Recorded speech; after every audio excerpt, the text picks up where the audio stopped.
Hello everyone, how's it going, and I hope you're all doing well. For those of you wanting an update on the state situation, I hate to disappoint. However, I do have something in the works that should be ready soon, so just keep an eye out for that. Now, if I sound a little tired in this recording, it's because it is currently 9 in the morning, and I have yet to sleep. But besides that, today's subject is going to be a lot more lighthearted than the previous video. Now, for those of you who are unaware, there's a pretty cool new game that came out relatively recently called Trepang2. Well, technically it's called Trepang Square, but I don't give a shit, I'm calling it Trepang2. Now, I personally am loving the game. If Tears of the Kingdom hadn't come out this year as well, Trepang2 would definitely be my game of the year. Now, personally, I'm not very good at reviewing games, so all I can tell you is, it's pretty fucking fun. And oh my god, the soundtrack. Just take a listen to this.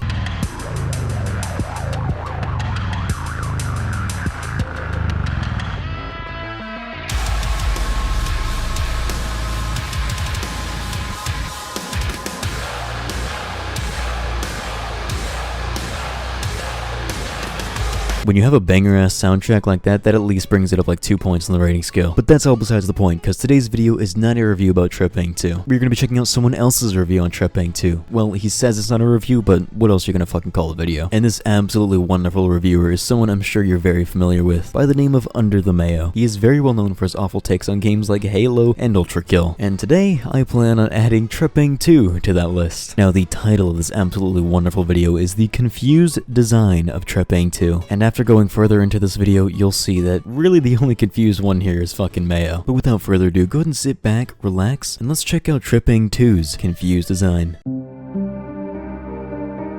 Trepang2 is a game I have a lot to say about. Fear, the game it's largely based on, is one of my all-time favorites. I've been anxiously awaiting the release of Trepang2 ever since the first demo, which I did not play. I saw it, immediately knew it was right up my alley, and decided to wait until it came out. I'm glad I did, because the initial joy of returning to Fear's combat does a lot for this game. If I had already spoiled it by playing the demo, I think I would be less satisfied with it.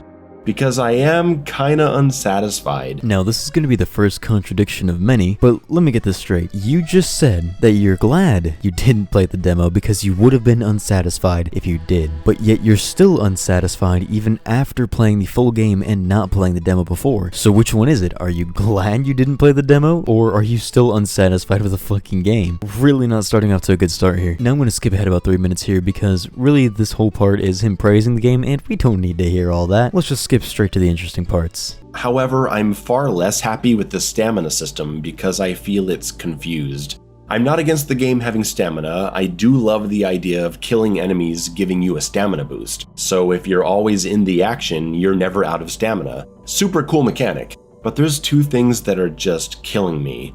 Well, I can tell you one thing that's killing me personally, and it's watching your fucking gameplay over there. I mean, you're literally using a scoped DMR in a game like fucking Trepang2. You're playing this shit like a games journalist would. I know you can do better than this, Mayo. I've seen your fucking Doom Eternal gameplay. First, there are plenty of sections where there's no combat. In the campaign levels and at the base, which is your hub world. There's nothing to do here but run to the mission select screen and run back to the helicopter. No, that's just a straight up fucking lie. There's not much to do there, but there's more than just fucking that. You can pick a weapon and customize it to your heart's content as long as you have the attachments unlocked. There's also a shooting range where you can test out the weapons. There's a locker where you can customize your character, which you mentioned later on in the video, so that literally contradicts this statement right here. And there's also a chamber you can enter where you can do a horde mode. So yeah, there's more to do in the hub world than just to run to the mission select screen and run back. You either have short-term memory loss, or you're being purposefully disingenuous here. Either way, it's not a good look for you. There's nothing to do here but run to the mission select screen and run back to the helicopter, and you awkwardly run out of stamina on the way. Maybe they could have made stamina something you only deal with in combat scenarios. It reminds me of Nightmare of Decay, where they updated the game to remove stamina from areas you've already cleared to make backtracking less tedious. You see, that's completely unnecessary because if you look at your gameplay there, you're purposely spamming the sprint button and slide button so your stamina can't fully regen, therefore preventing you from sprinting the entire way there. If you actually wait 0.2 fucking seconds, you will have your stamina bar fully recharged, as you can see in the gameplay footage in the background. Not only does it only take 2 full stamina bars to get there, you can literally time it properly to where if you slide jump, as soon as you land, you'll have enough stamina to slide jump again. Once again, you're either fucking stupid or you are purposefully disingenuous. Either way, once again, it's not a good look. Going from actively managing stamina in combat to constantly suffering from its limitations when not in combat is what makes the whole thing feel confused. Dude, like I said before, you have to wait a half second at most for your stamina bar to completely refill. Just stop mashing the sprint button like a fucking spurg, and you will be able to sprint like normal. And the second point is that there's a horrible, horrible bug where if you press left or right with the run key and then press forward, you don't run. No, that's not a bug in the game. That's simply you inputting the command wrong. That's like clicking in the left stick in a game to sprint and then moving forward with your joystick and expecting to actually fucking sprint. I mean, I myself was under the impression that you were aware that if you inputted the buttons in the incorrect order, that you wouldn't be able to do the proper movement you wanted to do. It's also like putting in a fucking combo wrong in a fighting game and expecting to do the combo anyways. I seriously don't understand how every time Mayo steps outside of playing Doom Eternal, he turns into a fucking unga bunga knuckle dragging retard. I mean, I know you're capable of playing games properly. Why the fuck are you having such a hard time? I'll break this down a bit for you. You cannot strafe run, which is fine, but you can run forward into the side by pressing both a side direction and forward. If you press forward plus run and then left or right, you run diagonally. If you walk forward and then start walking diagonally and then press run, you run diagonally. If you walk to the side and then press forward and then press run, you run diagonally. But if you walk to the side and press run before pressing forward, the run command does not register. This also happens if you press run first and then move to the side and then press forward. In both situations, the run command is forgotten, and you're left slowly walking diagonally even though you're holding the run key. Because you're inputting the command wrong like a fucking dumbass. Once again, when you input a combo wrong in Mortal Kombat, you don't still expect to be able to do the combo. It's the same shit here. It leads to incredibly frustrating moments where you swear you're supposed to be running, but you aren't. First of all, that gameplay is fucking atrocious. How the fuck did you manage to make Trepang2 look like a bad game in that clip? And secondly, I have 20 hours in the game. Fuck. This is what I get for recording a video with no sleep. But anyways, back to what I was saying, I have 20 hours in the game, which is relatively decent for a new release, and in my entire 20 hours of playing this game, I have never run into that issue ever in my entire fucking playthrough. Then again, I'm not a bumbling fucking buffoon that inputs a command improperly and still expects it to work, so maybe there's a more underlying issue there, Mayo. Just because you were strafing around before you started trying to run, you can't run. I'd say 20% of my deaths were caused by this bug.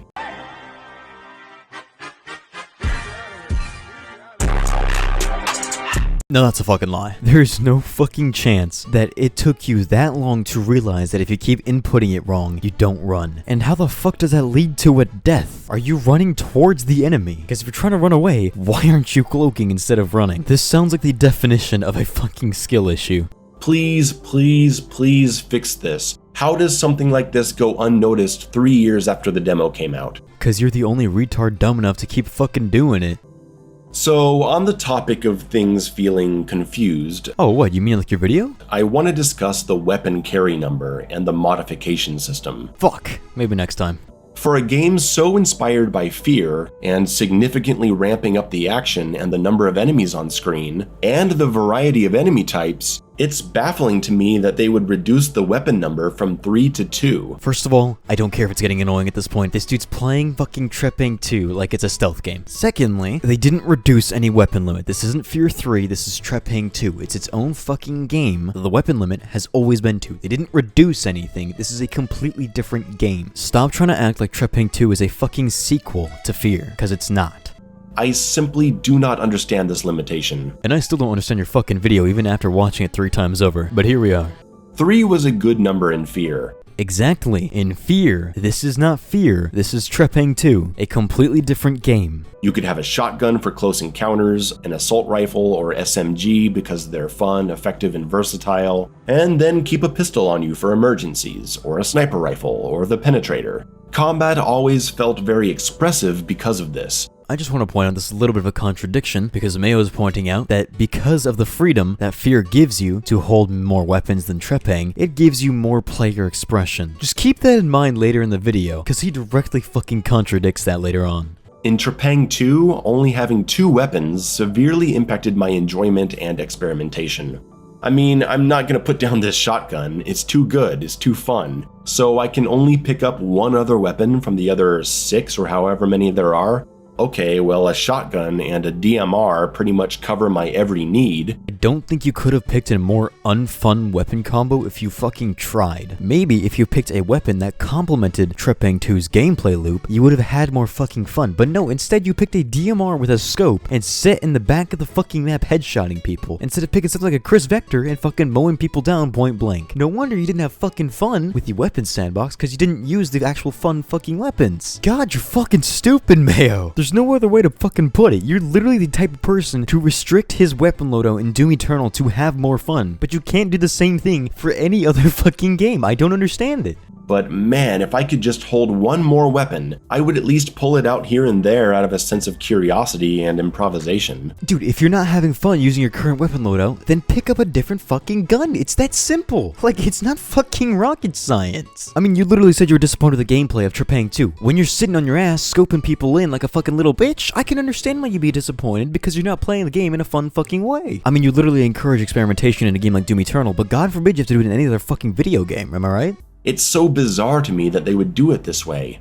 But a 2-weapon limit absolutely can work. And it very much so does. If it has the systems to support it that push experimentation.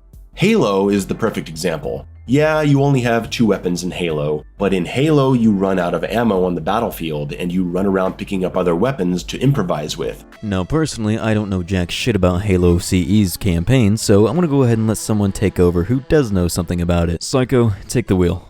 Alright, thanks for having me, I guess, Krilix, and oh boy, I wasn't expecting to be talking about Mayo again, at least not until my Alien Isolation video, but I did already give my input about Mayo's awful take on Trepang2 on my own stream, and this part does still bother me. For starters, he uses arguably the worst 2 examples from Halo Combat Evolved in his own B-roll, that being the library and Truth and Reconciliation, both of which are the complete opposite of what Mayo describes. For the library, the most effective strategy is always going to be shotgun pistol. The only times that will change is occasionally some people pick up the rocket launcher when they can until its ammo is exhausted, or some other small arms weapon just to clean up the infection forms while saving ammo. Truth and Reconciliation, you start with about 4 times the ammo cap for the sniper and is pretty much necessary for beating the mission effectively on Legendary. The only real point Mayo would have here is the assault rifle, but again, once that's switched out for something like the plasma rifle or pistol, you're most likely sticking with that other weapon for the rest of the level, just grabbing fresh ones when necessary so you don't run out of ammo. Because the only other options on that mission are the assault rifle and the needler, neither of which are all that favorable unless you're a damn good player and can use the assault rifle effectively, and what I just highlighted about Truth and Reconciliation is applicable throughout most of Combat Evolved's campaign.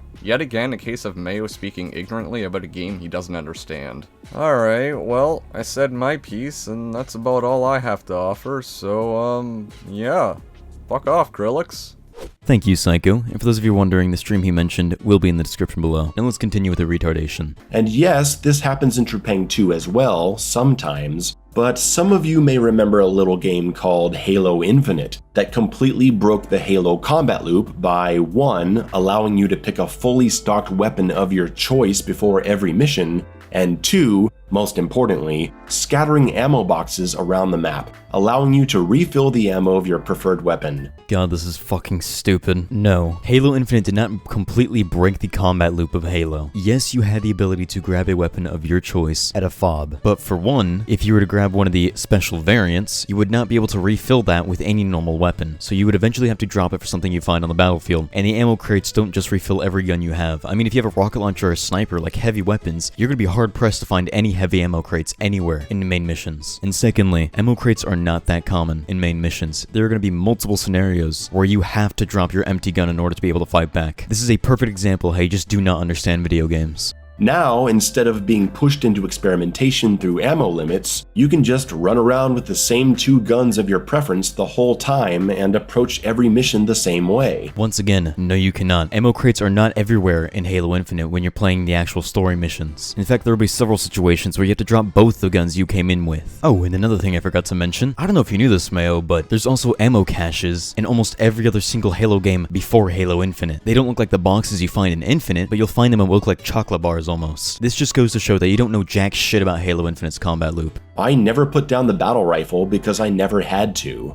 I guess people like this kind of player freedom. Remember when I told you to keep this in mind? You could have a shotgun for close encounters, an assault rifle or SMG because they're fun, effective, and versatile, and then keep a pistol on you for emergencies, or a sniper rifle, or the penetrator. Combat always felt very expressive because of this. You know, Mayo advocates for player freedom and everything, but as soon as it's in a game he doesn't like, well, now all of a sudden player freedom's a bad thing. But I will never understand the appeal. It allows for homogenization of gameplay on a level that's just sad. Then you know what you can do in that situation? Don't play the fucking boring way, you dipshit. I mean, you did the same thing with Trepang2. You played the fucking boring way by taking a scoped DMR and just sitting your ass down and sniping people. That's like complaining a game like Call of Duty isn't fun because you're sitting in the back of the map fucking camping with a sniper instead of actually going in with an assault rifle and killing people. Like, no shit, if you choose the boring way to play a video game, it's not gonna be as fun. Once again, you're the same motherfucker that will purposely limit your loadout in Doom Eternal to make the game harder and therefore more fun for you. But dear God, you have to do it in another game. Trepang2 does the same thing. You can pick whatever weapons you want before every mission, and every mission is mostly keeping you stocked. No, it's not. Unless you're using weapons that enemies commonly carry, like the USP or the Chris Vector, you're gonna run out of ammo. I mean, perfect example, that DMR you love carrying, almost no enemies fucking carry that throughout the entire campaign. There's a very few amount of levels where enemies actually use the DMR. Whether it's ammo drops in combat, the eventual abundance of weapon boxes, where yes, you can find other weapons to use, but you can just as easily find a full ammo refill for the gun you've been depending on for the past hour. This is fucking cherry picking at its finest. That is the last level of the game where they give you everything you need and want to play the game. It is the final level. It's meant to be the finale. No shit, they're gonna give you everything you fucking want.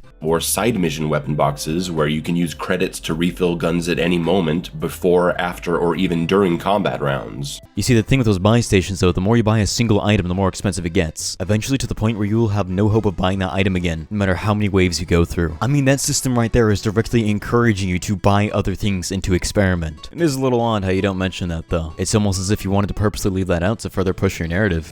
I wouldn't have as much of a problem with this if you could just hold a third weapon, keeping my primaries stocked and switching out a third depending on its utility and my own ideas for playing around and experimenting. So now you're advocating for player freedom. That's a bit odd, considering just a little bit ago you were saying that player freedom was bad. But hypocrisy aside, a third weapon slot is not necessary. There are not that many weapons that you need a third weapon slot. And at the same time, you said ammo boxes are everywhere. So where's the issue of dropping one of your weapons to experiment if you know you're going to find it again in another box later? I mean, in all honesty, it sounds like you're purposefully playing the most boring way possible. I mean, your lack of experimentation is what led you to only use the DMR as your secondary. Had you properly experimented with the game's weapons, you would have realized that there are much better options than the DMR. I seriously don't understand why you're willing to experiment in a game like Doom, but God forbid you have to do it in any other fucking game. I seriously don't understand your double standards there. But only having 2 weapon slots and allowing me to refill ammo so liberally, it's just Halo Infinite all over again.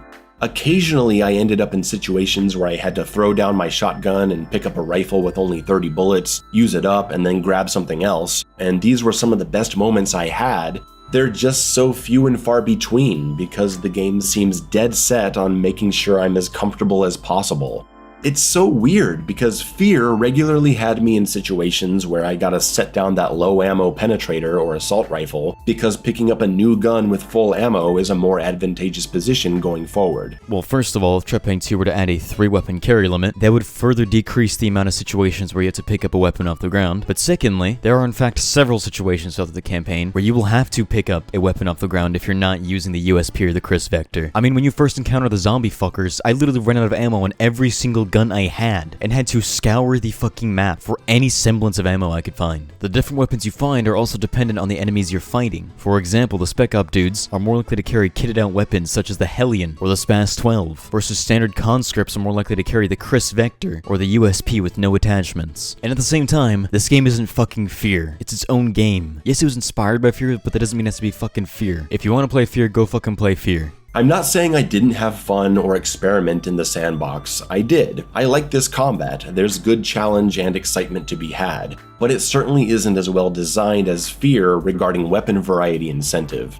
I feel locked into things too often because of these limitations, and it applies to grenades as well. There are 6 different equipment types: frag grenades, flashbangs, firebombs, proximity mines, rat bombs, and tomahawks. But in another baffling design decision, you're not allowed to carry more than one type. I can run around with 5 frag grenades, which is nice, but I'd much rather have access to a smaller number of 2 or 3 different equipment types to give myself more dynamic strategy options, like you see in Halo, like you see in The Division, like you see in Resistance Fall of Man, like you see in Doom Eternal. You shut the fuck up! Seriously, shut the fuck up about Fear and Doom Eternal. But when it comes to the frag grenades, yes, you don't have it in your inventory, but what you can do in Trepang2 is you can grab an enemy and throw them with their grenade pin pulled. So if you have frag grenades and you grab a cultist who has fire bombs, you can throw them and their firebomb will explode. So instead of you having everything in your inventory, you have to use your environment to your surroundings, which, you know, normally sounds like something that you would like, but in this situation, you somehow completely forgot about that fact. Hell, like in Fear, you could hold 3 different grenade types in Fear and use any of them at any time. Frag grenade, proximity mine, and remote bomb. Why couldn't we have that? I don't understand how the developers didn't think that setting down a proximity mine to cover your exit and then throwing a flashbang into the next room wouldn't create more fun moment-to-moment gameplay. Even if you were able to hold multiple grenades on you, you wouldn't be able to do that in the first place. The way the combat encounters work in Trepang2 is you're locked in that room with the enemies until all the enemies are dead, like in Doom Eternal. So even if you're able to hold proximity mines and flashbangs at the same time, you wouldn't be able to do that. And another part of the problem is the modification system. Whereas Fear's weapons were static, Trepang2 allows for weapon customization through upgrade parts found in little bits of exploration and completing side missions. Now, I love the connection between side missions and weapon upgrades. Not only are these fun, action-packed, wave-based challenges, but you get something from it that applies to the main campaign. Great. Unfortunately, I think it just contributes to the confusion because when you customize and upgrade a weapon in a video game, is it not because you like that weapon and want to hold on to it? No, that's not why. You upgrade it to make it perform better, not because you particularly like the weapon. I don't like the Hellion bullpup rifle, but if it's my only gun that I have, I'm gonna upgrade it. Just because I upgraded it does not mean I fucking like it. This isn't Borderlands, I can only hold 2 weapons. I've got an incendiary round shotgun that destroys everyone, and a rifle with a laser sight and a 2x scope. I'm shredding over here, and yeah, that grenade launcher is really cool, but after I use it, I'm gonna have to remember where I dropped one of my modded weapons and come back to get it. It's a weird position to be in. Or alternatively, you could just pick up one of the many modded weapons that those enemies right in front of you are carrying. I don't understand how you managed to make an issue out of everything every single fucking time. This is such a non-issue. I've never heard anyone complain about this ever when playing Trepang2. In fact, I actually looked up bad Trepang reviews, and yours is the only one I could find. I couldn't find anyone else speaking negatively about Trepang2. Or if, say, my incendiary round shotgun runs out of ammo and there's no shotgun ammo in the next room, normally I'd be okay just dropping the shotgun to use another weapon for a while, and that's fun, but the next shotgun I find isn't going to have the incendiary mod, and I don't want to lose it, so I guess I'll just be running around the next areas with an empty shotgun for a while. Oh, but Mayo, I thought the game gave you ammo so fucking liberally, so why would you be in that situation if the game was always giving you ammo? And secondly, there are modification stations everywhere throughout all the missions of Trepang2. You will be able to put the incendiary rounds back on your shotgun, and at the same time, mods really do not change a weapon's effectiveness all that much, if at all. If anything, your incendiary rounds can actually hinder you because you can light yourself on fire with those Dragon's Breath rounds, and it prevents you from one-shotting some enemies because the damage reduction. I also thought you said that the most fun times you had is when you had to pick up weapons off the battlefield, but now you're disliking the fact you have to pick up weapons? You're directly contradicting yourself so many fucking times in this video. See what I mean? These systems don't work together. Isolated, they are good systems, but together they end up working against each other. Wrong. I'd like to replay the game, and I would if it didn't force me to delete my profile. Yeah, no profiles, just the one. How does that make it past the testers to a full release? You know, Mayo, since you're having a little trouble with this, I'll go ahead and give you a good old-fashioned YouTube tutorial. You know, let's just say you finished the final mission and you're so satisfied with the gameplay that you want to replay the game, but you find out you can't make another save, and you don't want to delete your old save, so what you can do is you can come over here. Alright, I understand this might be a little bit hard for you, but you can run over to the little mission select station, which, oh, I forgot, it's too hard to do that, because, you know, the stamina's totally too fucking confused to be able to get there in 2 stamina bars, but so let's say in the situation you want to replay through the entire campaign. What you can do is you can click on the mission and click launch mission and click your difficulty. Oh my god. What a fucking revolutionary finding right there. I like having my completed save because I can replay any level I want, including side missions, and set the difficulty. Why would I give that up just to start a fresh save? Again, weird decisions, like the customizable appearance options. There's no multiplayer, and I don't think I saw a single reflective surface where I can even see myself. So what's the point? I mean, everything you can customize you can actually see on your player, but that's besides the point. If you really find the cosmetic system that pointless, then you could always just not use it. Maybe I missed something here. I'm sure you'll let me know.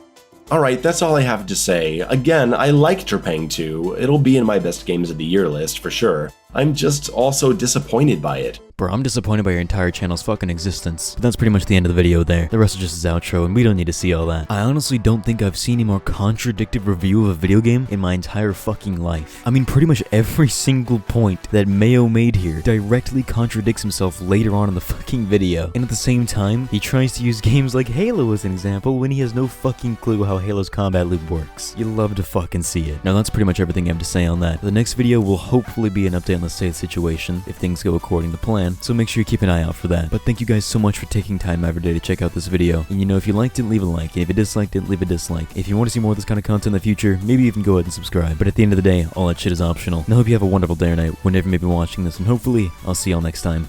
Later.